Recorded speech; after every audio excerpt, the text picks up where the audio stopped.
നമ്മളിപ്പോൾ നിൽക്കുന്നത് ഇടുക്കി ജില്ലയിലെ അയ്യപ്പൻകോവിലാണ്. റോയൽ എൻഫീൽഡിൻ്റെ ക്ലാസിക് ശ്രേണിയിലെ ഏറ്റവും പുതിയ സിഗ്നൽസ് 350 എന്ന മോഡലാണ് നമ്മളിന്ന് ടെസ്റ്റ് ഡ്രൈവ് ചെയ്യുന്നത്. ഏവർക്കും റൈഡ് ആൻഡ് ഡ്രൈവിലേക്ക് സ്വാഗതം.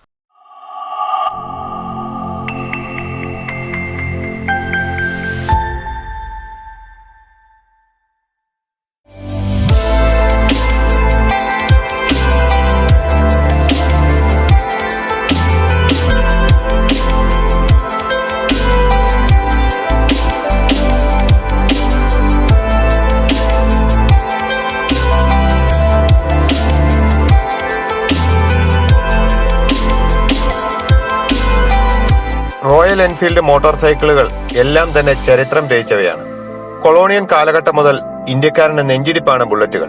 ഇടക്കാലത്ത് റെട്രോ ബൈക്കുകളോടുള്ള ഇഷ്ടം കുറയുകയും ജനം സാധാ ബൈക്കുകളിലേക്ക് ചേക്കേറുകയും ചെയ്തതോടെ പ്രതാപമങ്ങിയ എൻഫീൽഡ് പിന്നീട് പുതിയ തലമുറ ബുള്ളറ്റുകളുടെ വരവോടെയാണ് നിരത്തുകൾ കീഴടക്കിയത്. ഇന്ന് Bullet 350, Bullet 500, Classic, Thunderbird, Himalayan, ഒടുവിലിത ഇന്റർസെപ്റ്റർ വരെ എത്തി നിൽക്കുന്ന വിശാലമായ ശ്രേണിയിലേക്ക് ഒട്ടേറെ പുതുമകളുമായാണ് റോയൽ എൻഫീൽഡ് ക്ലാസിക് 350 സിഗ്നൽസ് എത്തുന്നത്.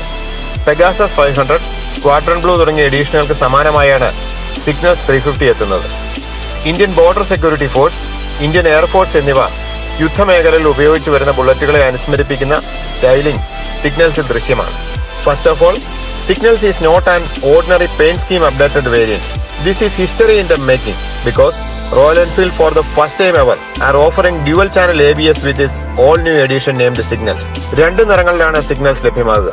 65 വർഷമായി ഇന്ത്യൻ സേനയുമായുള്ള ബന്ധം നിലനിൽക്കുന്നതിന്റെ ഊഷ്മള സ്മരണകൾ ഉണർത്തി ഇന്ത്യൻ എയർഫോഴ്സ് ഉപയോഗിക്കുന്ന നിറത്തിന് സമാനമായ എയർബോൺ ബ്ലൂ, BSF സേവനത്തെ അനുസ്മരിപ്പിക്കുന്ന സ്റ്റോം റൈഡർ സാൻഡ് എന്നിവയാണ് രണ്ട് നിറങ്ങൾ.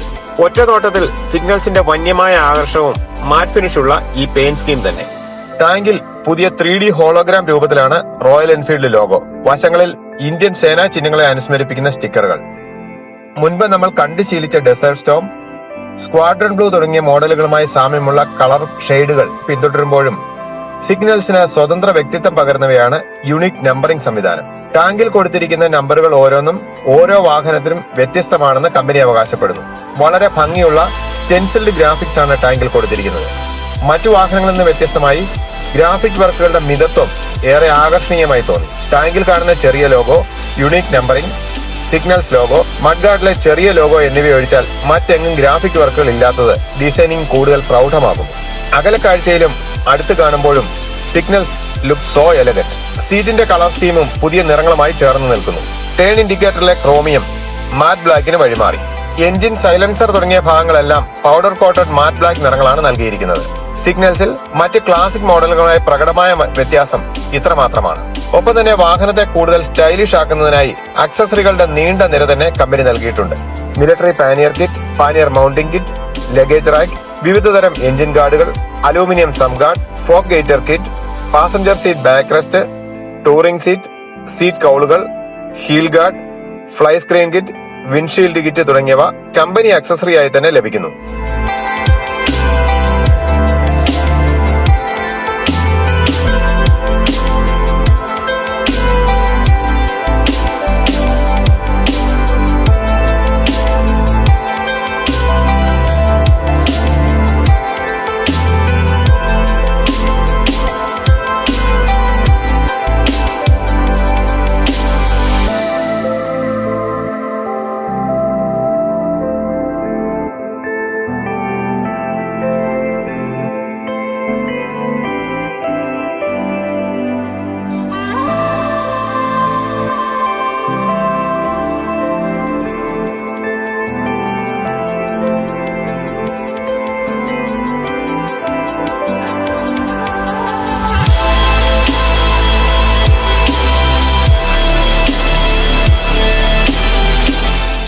ക്ലാസിക് 350യിലുള്ള അതേ എഞ്ചിൻ, അതായത് 346cc single cylinder air cooled engine തന്നെയാണ് സിഗ്നൽസിലും ലഭ്യമാക്കിയിരിക്കുന്നത്.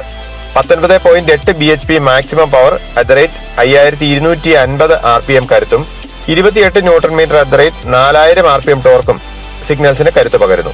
ക്ലാസിക്കിലെ അതേ 5 സ്പീഡ് ഗിയർ ബോക്സ് ആണ് ഈ വാഹനത്തിലും നൽകിയിരിക്കുന്നത്. ഇനി യാത്രാ സുഖം എങ്ങനെയെന്ന് നോക്കാം. ഇവിടെ വ്യക്തിപരമായ ചില അഭിപ്രായങ്ങൾ കൂടി പറഞ്ഞുകൊള്ളട്ടെ. 4 വർഷത്തിലേറെയായി 40,000-ലേറെ കിലോമീറ്ററുകൾ ക്ലാസിക് 350 ഉപയോഗിച്ച അനുഭവത്തിലാണ് സിഗ്നൽസ് ഓടിച്ചത്. ഇത്ര നാളിനിടെ ഓരോ യാത്രകളിലും ബുള്ളറ്റിനോടുള്ള പ്രണയം വർദ്ധിക്കുമ്പോഴും ആദ്യ തലമുറ UC എഞ്ചിൻ ബൈക്കുകളുടെ വൈബ്രേഷൻ വല്ലാതെ അലട്ടിയിരുന്നു. കേരളത്തിനകത്തും പുറത്തുമായി സുഹൃത്തുക്കൾക്കൊപ്പം നടത്തിയ യാത്രകളിൽ ദിവസം 500 കിലോമീറ്റർ ഓടിച്ചിട്ടും യാതൊരു കിതപ്പും പ്രകടിപ്പിക്കാത്ത ബുള്ളറ്റുകൾ അഭിമാനം തന്നെയാണ്. 100cc വാഹനങ്ങളും ന്യൂജൻ സ്പോർട്സ് ബൈക്കുകളും ഉപയോഗിച്ചവർ നേരെ ബുള്ളറ്റിലേക്ക് ചാടിക്കയറി നെഗറ്റീവ് കമന്റ് അടിക്കുന്നത് അർഹിക്കുന്ന അവജ്ഞയോടെ തള്ളിക്കളഞ്ഞിട്ടേ ഉള്ളൂ. പ്ലാസ്റ്റിക് ഭാഗങ്ങൾ ഏറെയുള്ള അത്തരം വാഹനങ്ങളെ അപേക്ഷിച്ച് മെറ്റൽ പാർട്സ് കൂടുതലുള്ള എൻഫീൽഡ് വാഹനങ്ങൾ തുരുമ്പടിക്കാനുള്ള സാധ്യത ഏറെയാണ്. അത് മനസ്സിലാക്കാതെ വാഹനത്തെ കുറ്റം പറയുന്നതിൽ അർത്ഥമില്ല. മറ്റൊന്ന് ചെയിൻ, ക്ലച്ച് കേബിൾ തുടങ്ങിയവയുടെ ആയുസ് സംബന്ധിച്ചാണ്. ഇത്ര വലിയൊരു വാഹനത്തെ നിയന്ത്രിക്കുന്ന ഭാഗങ്ങൾക്ക് അർഹമായ പരിപാലനം കൊടുത്താൽ മാസത്തിൽ 2 തവണയെങ്കിലും ചെയിൻ ക്ലീനാക്കി ലൂബ് ചെയ്യാനും ക്ലച്ച് കേബിളുകളും ചെക്ക് ചെയ്യുവാനും ബ്രേക്ക് ഡ്രമ്മുകൾ ക്ലീൻ ചെയ്യാനും സമയം കണ്ടെത്തിയാൽ മികച്ച റൈഡിംഗ് അനുഭവം ലഭിക്കുന്നത് എന്റെ വ്യക്തിപരമായ അനുഭവമാണ്. മറ്റൊന്ന് മൈലേജ് സംബന്ധിച്ചാണ്. കൃത്യമായ ഗിയർ ഷിഫ്റ്റ് ശീലിക്കുകയും അനാവശ്യ ത്രോട്ട്ലിംഗ് ഒഴിവാക്കി മാന്യമായ സ്പീഡിൽ, അതായത് 50-60 കിലോമീറ്റർ മെയിൻറ്റെയിൻ ചെയ്ത് ബുള്ളറ്റ് ഓടിച്ചാൽ ഏതൊരാൾക്ക് 45 കിലോമീറ്റർ മൈലേജ് ഈസിയായി ലഭിക്കുന്നതാണ്. എന്നിരുന്നാലും ബുള്ളറ്റ് വാഹനങ്ങൾ കുറച്ചുകൂടി നിർമ്മാണ നിലവാരം ഉയർത്തേണ്ടതുണ്ട്. പ്രത്യേകിച്ചും ജാവ പോലുള്ള ബ്രാൻഡുകൾ വീണ്ടും സജീവമാകുന്നതുകൊണ്ട് തന്നെ. റൈഡ് ആൻഡ് ഡ്രൈവ് ഇത്തവണ റോയൽ എൻഫീൽഡ് ക്ലാസിക് 350 സിഗ്നൽസിന്റെ ടെസ്റ്റ് ഡ്രൈവിനായി തെരഞ്ഞെടുത്തത് കട്ടപ്പന ഉപ്പുതറ അയ്യപ്പൻകോവിൽ റൂട്ടിലുള്ള ഏകദേശം 40 കിലോമീറ്റർ റോഡാണ്. എന്തായാലും ഒരു കാര്യം ഉറപ്പു പറയാം, റൈഡിംഗ് നിലവാരം നന്നായി മെച്ചപ്പെട്ടിരിക്കുന്നു. പ്രത്യേകിച്ച് മാറ്റങ്ങളൊന്നും തന്നെ കമ്പനി അവകാശപ്പെടുന്നില്ലെങ്കിലും എഞ്ചിൻ ട്യൂണിംഗും റിഫൈൻമെന്റും മെച്ചപ്പെട്ടതിന്റെ ആവാം ക്ലാസിക് ബൈക്കുകളുടെ ശാപമായ ഹാൻഡിൽ ബാർ വൈബ്രേഷൻ കാര്യമായി അനുഭവപ്പെടുന്നില്ല. ഹൈവേകളിലും ഗ്രാമീണ റോഡുകളിലും ഡാം സൈറ്റിലെ ചരിവുള്ള പുൽമേടുകളിലും എല്ലാം തന്നെ വളരെ പെർഫെക്റ്റ് ആയി സിഗ്നൽസിനെ മെരുക്കിയെടുക്കുവാൻ കഴിഞ്ഞു. എവിടെയും റോയൽ എൻഫീൽഡ് എന്ന ലെഗസി ബ്രാൻഡ് നൽകുന്ന റൈഡിംഗ് കംഫർട്ടും ഹാൻഡ്ലിംഗ് മികവും പ്രകടമാണ്. ഇനിയാണ് ഏറ്റവും പ്രധാന മാറ്റത്തെക്കുറിച്ച്. ക്ലാസിക് 350 സിഗ്നൽസിന്റെ ഏറ്റവും വലിയ ചേഞ്ച് അതിന്റെ ബ്രേക്കിംഗ് സംവിധാനമാണ്. മുന്നിലും പിന്നിലും വെന്റിലേറ്റഡ് ഡിസ്ക് ബ്രേക്കുകളാണ്. ഒപ്പം ഡ്യുവൽ ചാനൽ ABS ആണ് കമ്പനി പ്രൊവൈഡ് ചെയ്തിരിക്കുന്നത്. മറ്റുള്ളവർ സിംഗിൾ ചാനൽ ABS നൽകുമ്പോൾ ഇത്രയും വലിയൊരു വാഹനത്തെ പിടിച്ചു നിർത്തുവാൻ അത് പോരാ എന്ന തിരിച്ചറിവ് നല്ലതാണ്. ഡ്യുവൽ ചാനൽ ABSന്റെ പെർഫോമൻസ് ഒന്നാം തരമാണ്. മോശം റോഡുകളിലും നനഞ്ഞ പ്രതലങ്ങളിലും ഉയർന്ന വേഗതയിലും എല്ലാം കടുകിട തെറ്റാതെ തന്നെ ബുള്ളറ്റ് ക്ലാസിക് 350 സിഗ്നൽസിന്റെ ട്വിൻ ചാനൽ ABS സിസ്റ്റം മികവ് കാട്ടി. വിലയുടെ കാര്യത്തിലും പരാതികൾക്കിടയില്ല. ഇത്രയും മാറ്റങ്ങൾ വന്നിട്ടും 1,61,000 രൂപ എക്സ്-ഷോറൂം വിലയിൽ വാഹനം ലഭ്യമാകും. ഓൺ റോഡ് വില 1,87,000 രൂപ മിച്ചമാവും. എന്തായാലും കാലത്തിനനുസരിച്ച മാറ്റങ്ങളോടെ റോയൽ എൻഫീൽഡ് കുതിക്കുകയാണ്. വരാനിരിക്കുന്ന ഇന്റർസെപ്റ്ററിനും പുതിയ തലമുറ GTക്കും ഒപ്പം ചേർത്ത് വായിക്കാവുന്ന വാഹനമാണ് royal Enfield Classic 350 signals.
Mahindra First Choice Ride and ഡ്രൈവിൽ ഇനി ഇരുചക്ര വാഹനങ്ങളുടെ പരിചരണവുമായി ബന്ധപ്പെട്ട ചില കാര്യങ്ങളാണ്.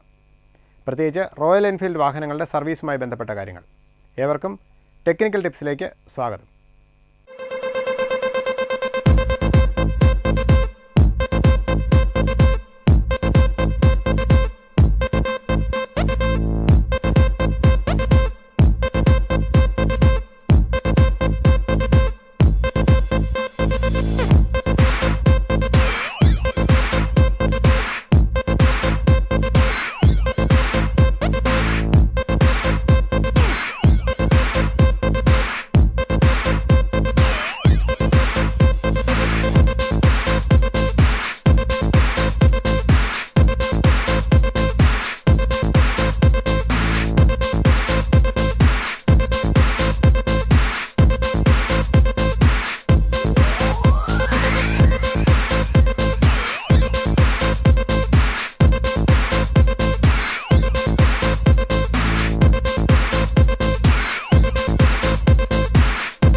നമ്മൾ ഇന്ന് പറയാൻ പോകുന്ന നമ്മുടെ ടയറിൻ്റെ മെയിൻ്റെനൻസിനെ കുറിച്ചാണ്. ടയർ കറക്റ്റായിട്ട് ഒന്നാമത്തെ കാര്യം എന്ന് പറഞ്ഞാൽ ടയറിൻ്റെ പ്രഷർ, എയറിൻ്റെ പ്രഷർ കറക്റ്റായിട്ട് മെയിൻറ്റെയിൻ ചെയ്യുക. നമ്മുടെ ബുള്ളറ്റിനെ സംബന്ധിച്ചോളം ബാക്ക് ടയർ 33 PSIയും ഫ്രണ്ട് ടയർ 22 PSI ആണ് എയർ പ്രഷർ മെയിൻറ്റെയിൻ ചെയ്യേണ്ടത്. അതുപോലെ തന്നെ ടയറിൻ്റെ മൈലേജ് എന്ന് പറഞ്ഞാൽ ഒരു 15,000 കിലോമീറ്റർ ബാക്ക് ടയറും ഒരു 18,000 കിലോമീറ്റർ ഫ്രണ്ട് ടയറും മൈലേജ് കിട്ടും. ടയറ് കറക്റ്റായിട്ട് ടയർ പഞ്ചറാവുകയൊക്കെ ചെയ്ത് കഴിഞ്ഞാൽ കറക്റ്റ് ഇതിൻ്റെ ബീഡിങ് കറക്റ്റായിട്ട് ഇടുക. അതാണ് നമ്മൾ ഏറ്റവും മെയിനായിട്ട് ശ്രദ്ധിക്കേണ്ടത്. ടയറിന് പൊളവ് വരാത്ത രീതിയിൽ സ്പോക്സ് കറക്റ്റായിട്ട് ടൈറ്റ് ചെയ്ത് കൊടുക്കുക, ഈ സ്പോക്സുകൾ. അതുപോലെ തന്നെ നമ്മുടെ വണ്ടികൾക്ക് അലോയ് വീലുകൾ ഇടുന്നത് വണ്ടിക്ക് ഭയങ്കര ദോഷകരമായിട്ടാണ് എഫക്റ്റ് ചെയ്യുന്നത്. വണ്ടിയുടെ വീൽ ബെയറിങ്ങുകൾ പെട്ടെന്ന് കംപ്ലൈൻറ്റ് വരാനുള്ള സാധ്യതയുണ്ട്. അതുപോലെ തന്നെ ഷോക്ക് അബ്സോർപ്ഷൻ ഭയങ്കര കുറവായിരിക്കും അലോയ് വീലുകൾക്ക്. അതുപോലെ തന്നെ അപ്സൈസ് ടയറുകൾ ഉപയോഗിക്കുമ്പം കൂടുതൽ തേയ്മാനം കംഫർട്ട് കുറയാണ് ചെയ്യുന്നത്. ഇരുചക്ര വാഹനങ്ങളെ അപേക്ഷിച്ച് അപ്സൈസ് ടയർ ഇട്ട് കഴിഞ്ഞാൽ വണ്ടിക്ക് കൂടുതൽ ദോഷകരമായിട്ടുള്ള കാര്യങ്ങളാണ് ഉണ്ടാവുക. നമ്മുടെ വാഹനങ്ങളിൽ വരുന്ന ബാറ്ററി 8 ആംപിയർ ആൻഡ് 12 വോൾട്ട് ബാറ്ററികളാണ് നമ്മുടെ റോയൽ എൻഫീൽഡിൽ വരിക. സീറോ മെയിൻ്റെനൻസ് ബാറ്ററിയാണ് ഇപ്പോൾ കണ്ടുവരുന്നത്. സീറോ മെയിൻ്റെനൻസ് ബാറ്ററിയാണ്. അതുപോലെ തന്നെ 1 ഇയറാണ് ബാറ്ററി വാറണ്ടി. വാറണ്ടി 1 ഇയറാണ്. 1 ഇയറിനുള്ളിൽ എന്ത് ബാറ്ററി സംബന്ധമായി എന്ത് കംപ്ലൈൻറ്റുകളുണ്ടെങ്കിലും നമുക്ക് ബാറ്ററി റീപ്ലേസ്മെൻറ്റ് ലഭിക്കുന്നതാണ്. അതുപോലെ തന്നെ വാഹനങ്ങളിൽ ലൈറ്റുകൾ ഫോഗ് ലാമ്പുകൾ, LED ലൈറ്റുകൾ തുടങ്ങിയവ ആക്സസറികൾ ഒക്കെ ഫിറ്റ് ചെയ്യുമ്പോൾ വയറിങ്ങിനെ അത് വളരെ ദോഷകരമായി ബാധിക്കും. അതുപോലെ തന്നെ ബാറ്ററി ചാർജും അതിവേഗം ഇറങ്ങിപ്പോകാനുള്ള സാധ്യത കൂടുതലാണ്. അതുകൊണ്ട് മാക്സിമം ലൈറ്റുകളും LED വർക്ക്സുകളും ഒഴിവാക്കുക. അതുപോലെ തന്നെ കീ സ്വിച്ചിൻ്റെ കാര്യം പറയുകയാണെങ്കിൽ കീ ഓണാക്കുമ്പോൾ തന്നെ നമ്മുടെ വാഹനങ്ങളിൽ ലൈറ്റ് ഓണാവുന്ന ഒരു BS4 അങ്ങനെയാണ്. അപ്പോൾ കീ സ്വിച്ച് എപ്പോഴും ഓഫാക്കി ഇടുക. ബാറ്ററി ഡിസ്ചാർജ് ആവുന്നത് കുറയ്ക്കുക. ചെയിൻ പ്രൊട്ടക്ഷനുമായിട്ട് ബന്ധപ്പെട്ട കാര്യങ്ങളാണ് ഇനി പറയാൻ പോകുന്നത്. നമ്മുടെ ചെയിന് ഓറിങ് ടൈപ്പ് ചെയിനാണ്. ബാക്കിയുള്ള വണ്ടികളിൽ നിന്ന് വ്യത്യസ്തമായിട്ട് ഓറിങ് ടൈപ്പ് ചെയിനാണ് നമ്മുടെ വാഹനങ്ങളിലുള്ളത്. 20 to 30 mm സ്ലാക്നെസ് ആണ് നമ്മുടെ ചെയിനിന് പറഞ്ഞിരിക്കുന്നത്. അതിൽ കൂടുതലായാൽ ടീത്തൊക്കെ ബ്രോക്ക് ആവാനുള്ള സാധ്യതയുണ്ട്. ടൈറ്റ് ആയാലും അതുപോലെ തന്നെ വണ്ടിയുടെ സ്മൂത്ത്നെസ് കുറയാനുള്ള സാധ്യതയുണ്ട്. ചെയിനിനെ പറ്റി പറയാനുള്ള എൻ്റെ മെയിനായിട്ട് മെയിൻ്റെനൻസ് എന്ന് പറഞ്ഞാൽ ചെയിൻ ലൂബ് ചെയ്യുക എന്നുള്ളതാണ്. ചെയിൻ ലൂബിംഗ് ആണ് ഏറ്റവും ഇമ്പോർട്ടൻ്റ് ആയിട്ടുള്ള കാര്യം. ചെയിൻ ലൂബ് ചെയ്യേണ്ട വിധം എങ്ങനെയാണെന്ന് വെച്ച് കഴിഞ്ഞാൽ നമ്മൾ ചെയിന് കറക്റ്റായിട്ട് ക്ലീൻ ചെയ്യുക. എന്തെങ്കിലും ഒരു പെട്രോളിയം പ്രൊഡക്റ്റ് വെച്ച് ക്ലീൻ ചെയ്യുക. ചെയിൻ ക്ലീനർ ലഭിക്കുന്നതാണ്. ചെയിൻ ക്ലീനർ വെച്ച് ആദ്യമേ ക്ലീൻ ചെയ്ത് അതിലുള്ള അഴുക്കും അതുപോലെ തന്നെ ചെളിയും ഡസ്റ്റ് പാർട്ടിക്കിൾസും അതുപോലെ തന്നെ ഗ്രീസും എല്ലാം പോയെന്ന് ഉറപ്പ് വരുത്തിയതിന് ശേഷം നമ്മൾ ചെയിൻ ലൂബ് നമുക്ക് അപ്ലൈ ചെയ്യാവുന്നതാണ്. ചെയിൻ ലൂബ് റോയൽ എൻഫീൽഡിലെ ചെയിൻ ലൂബുണ്ട്. വാട്ടർ റെസിസ്റ്റൻ്റ് ആയിട്ടുള്ള ചെയിൻ ലൂബുകൾ ഉപയോഗിക്കുമായിരിക്കും ഏറ്റവും നല്ലത്. ചെയിൻ ലൂബ് അതുപോലെ കറക്റ്റായിട്ട് ചെയിൻ ടൈറ്റ് ചെയ്ത് ലൂബ് ചെയ്യുവാണെങ്കിൽ നമ്മുടെ വാഹനങ്ങൾക്കൊരു 20,000 കിലോമീറ്റർ അല്ലെങ്കിൽ 15,000 കിലോമീറ്ററിന് മേളിൽ ഉറപ്പായിട്ടും നമുക്ക് ചെയിനിൻ്റെ ലൈഫ് കിട്ടുന്നതായിരിക്കും. അതുപോലെ തന്നെ ചെയിൻ്റെ ടൈറ്റും അതനുസരിച്ചായിരിക്കും നമ്മുടെ വണ്ടി ഓടിക്കുന്നതിൻ്റെ കംഫർട്ട്. ഗിയർ ടൈറ്റ് ആയിരിക്കും. ചെയിൻ ഭയങ്കര ഓവർ ടൈറ്റ് ആണെങ്കിൽ ഗിയർ ഭയങ്കരമായിട്ട് ടൈറ്റ് ആകും. അതുപോലെ തന്നെ ചെയിൻ ലൂസാണെങ്കിലും ഭയങ്കര സൗണ്ടും നമുക്ക് ഭയങ്കര ഡിസ്കംഫർട്ടബിൾ ആയിരിക്കും വണ്ടി ഓടിക്കാൻ. അപ്പോൾ എൻജിൻ ഓയിൽ നമ്മുടെ റോയൽ എൻഫീൽഡ് ഉപയോഗിക്കുന്ന എൻജിൻ ഓയിൽ സെമി സിന്തറ്റിക് ഓയിലുകളാണ്. 15S50 എന്ന് പറയുന്ന ഓയിലാണ് നമ്മൾ ഉപയോഗിക്കുന്നത്. റോയൽ എൻഫീൽഡിൻ്റെ ലിക്വിഡ് ഗൺ ഓയിലുകളാണ് എൻജിൻ ഓയിലായിട്ട് ഉപയോഗിക്കുന്നത്. 6,000 കിലോമീറ്റർ 6,000 കിലോമീറ്റേഴ്സാണ് നമ്മുടെ വണ്ടിക്ക് maximum expiry of engine oil. അത് 3,000 കിലോമീറ്റേഴ്സിന് എല്ലാ സർവീസുകൾക്കും മാറുന്നതാണ് വണ്ടിക്ക് ഏറ്റവും നല്ലത്. അതുപോലെ തന്നെ ഓയിൽ മാറുമ്പോൾ ഓയിൽ ഫിൽട്ടർ മാറാൻ ശ്രദ്ധിക്കുക. ഓയിൽ ഫിൽട്ടർ മാറുന്നതായിരിക്കും ഓയിൽ ഫിൽട്ടർ മാറുന്നതായിരിക്കും ഏറ്റവും നല്ലത്. അതുപോലെ ഓയിൽ ലെവൽ നോക്കേണ്ട വിധം എങ്ങനെയാണെന്ന് വെച്ചാൽ നമ്മൾ വണ്ടി സെൻറ്റർ സ്റ്റാൻഡ് ഇടുക. അത് പ്രത്യേകം ശ്രദ്ധിക്കുക. വണ്ടി സെൻറ്റർ സ്റ്റാൻഡ് ഇട്ടതിന് ശേഷം വണ്ടി ജസ്റ്റ് സ്റ്റാർട്ട് ചെയ്യുക. ഒരു 10 to 20 സെക്കൻഡ്സ് വണ്ടി സ്റ്റാർട്ടിങ് നിർത്തിയതിന് ശേഷം വണ്ടി ഓഫ് ചെയ്തിട്ട് ഒരു 5 സെക്കൻഡിന് ശേഷം നോക്കുമ്പോൾ നമുക്ക് ഓയിൽ വിൻഡോയിൽ കൂടെ ഓയിൽ ലെവൽ കാണാൻ സാധിക്കുന്നതാണ്. ഓയിൽ ലെവൽ ഒരു 2 ഡാഷ് ഉണ്ട്. ആ ഡാഷിൻ്റെ ഇടയ്ക്കായിട്ട് ഓയിൽ ലെവൽ കാണിക്കേണ്ടതാണ്. അതിൽ കൂടാനും പാടില്ല. അതിൽ കുറഞ്ഞു കഴിഞ്ഞാൽ എഞ്ചിൻ ഓയിൽ നമ്മൾ ടോപ്പപ്പ് ചെയ്യേണ്ടതാണ്. അതുപോലെ ഒരു പെയിൽ യെല്ലോ കളറാണ് നമ്മുടെ എഞ്ചിൻ ഓയിലിൽ. ഒത്തിരി ഉപയോഗിച്ചതാണെങ്കിൽ അത് നല്ല ഡാർക്ക് ബ്ലാക്ക് ആവും. ആ ബ്ലാക്ക് ആകാതിരിക്കാൻ ശ്രമിക്കുക. അതിന് മുമ്പായിട്ട് നമ്മൾ ഓയിൽ മാറ്റുക. നമ്മുടെ വാഹനങ്ങളിൽ വരുന്ന ഡിസ്ക് ബ്രേക്കാണ് ഇപ്പോൾ വരുന്ന വാഹനങ്ങളെല്ലാം വരുന്നത്. റിയർ ഡിസ്ക് ഒരു അറൗണ്ട് ഒരു 6000 കിലോമീറ്റേഴ്സും ഫ്രണ്ട് ഡിസ്കിൻ്റെ ഒരു മൈലേജ് എന്ന് പറഞ്ഞാൽ ഒരു 10,000 കിലോമീറ്റേഴ്സുമാണ്. അതിനിപ്പുറം നമ്മൾ ബ്രേക്ക് പാഡുകൾ റീപ്ലേസ് ചെയ്യേണ്ടതാണ്. അതുപോലെ തന്നെ ഡ്രം ബ്രേക്ക് ആണെങ്കിൽ ഒരു 5000 കിലോമീറ്റേഴ്സാണ് ഡ്രം ബ്രേക്കിൻ്റെ ഒരു ലൈഫ് എന്ന് പറഞ്ഞാൽ. അതുപോലെ ആ ഡ്രം ബ്രേക്കിൻ്റെ ഇടയ്ക്കോടെ ഡസ്റ്റൊക്കെ കയറിയിട്ട് സൗണ്ട് കേൾക്കാനുള്ള സാധ്യതയുണ്ട്. അതുകൊണ്ട് ഇടയ്ക്ക് അത് ക്ലീൻ ചെയ്യാൻ ശ്രദ്ധിക്കുക. അതുപോലെ തന്നെ നമ്മുടെ പുതിയ വാഹനങ്ങളിൽ വരുന്ന ABS ബ്രേക്കിംഗ് സിസ്റ്റമാണ്, ആൻറ്റി ലോക്ക് ബ്രേക്കിംഗ് സിസ്റ്റമാണ് പുതിയ വാഹനങ്ങളിൽ വരുന്നത്.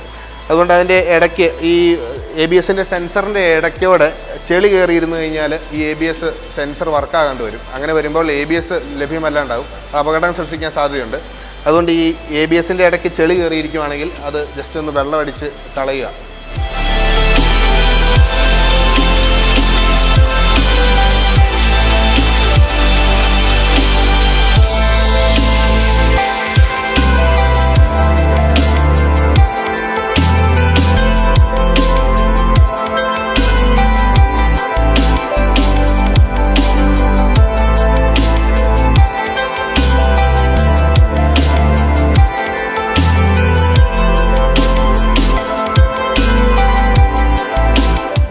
Mahindra First Choice Ride and ഡ്രൈവിൻ്റെ ഇന്നത്തെ എപ്പിസോഡ് ഇവിടെ പൂർണ്ണമാകുന്നു. വീണ്ടും അടുത്തയാഴ്ച ഇതേ ദിവസം ഇതേ സമയം.